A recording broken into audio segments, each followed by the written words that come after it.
গুমের শিকার হয়ে ফিরে না আসা ৩৩০ জন ব্যক্তির বর্তমান অবস্থা সম্পর্কে অনুসন্ধান চলছে। আর প্রতিটি ঘটনায় শেখ হাসিনার সম্পৃক্ততা পেয়েছেন গুম সংক্রান্ত কমিশন জানিয়েছেন এর সভাপতি সাবেক বিচারপতি মইনুল ইসলাম। ভারতের কারাগারে বন্দীদের ফেরাতে তালিকা চাওয়ার কথাও জানান তিনি। রাজনৈতিক পট পরিবর্তনে গত ২৭শে আগস্ট হাইকোর্টের অবসরপ্রাপ্ত বিচারপতি মইনুল ইসলাম চৌধুরীর নেতৃত্বে গুম কমিশন গঠন করে অন্তর্বর্তী সরকার। গত ৬ মাসে ১৭৫২টি অভিযোগ জমা পড়ে কমিশনে, যার মধ্যে প্রায় ১০০০টি অভিযোগের যাচাই বাছাই প্রাথমিকভাবে সম্পন্ন হয়েছে। কমিশনে আসা ২৮০ জন অভিযোগকারীর জবানবন্দি রেকর্ড করা হয়। পাশাপাশি ৪৫ জন আইনশৃঙ্খলা রক্ষাকারী ও গোয়েন্দা সংস্থার বিভিন্ন পর্যায়ের কর্মকর্তাদের বক্তব্য রেকর্ড করা হয়েছে।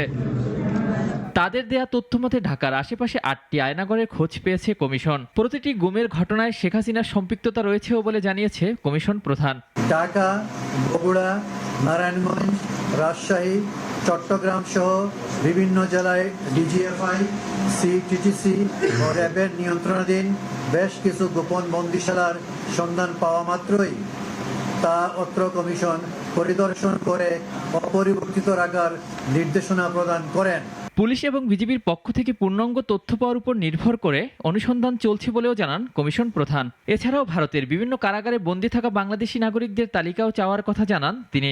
না, আমরা ইন্ডিয়া যাব না, আমরা তো এই যারা ওরা তো তালিকা দিয়েছে, আমাদের কাছে রেকর্ড আছে, আমরা ওগুলো ক্রস চেক করবো, রিডেট করবো, তারপর দেখবো যারা গুম হওয়া ব্যক্তি তাদের মধ্যে কেউ আছে কিনা ইন্ডিয়ান জেলায়, এবং এটা আরো আসবে। এটা হলো কন্টিনিউইং প্রসেস। পররাষ্ট্র মন্ত্রণালয়ের মাধ্যমে ভারতের বিভিন্ন কারাগারে গত ২-২.৫ বছরে আটক ১০৬৭ জন বাংলাদেশির নাম ঠিকানা সহ একটি তালিকা পাওয়া গেছেও বলে জানায় কমিশন। অলিউল রনি, নাগরিক, ঢাকা।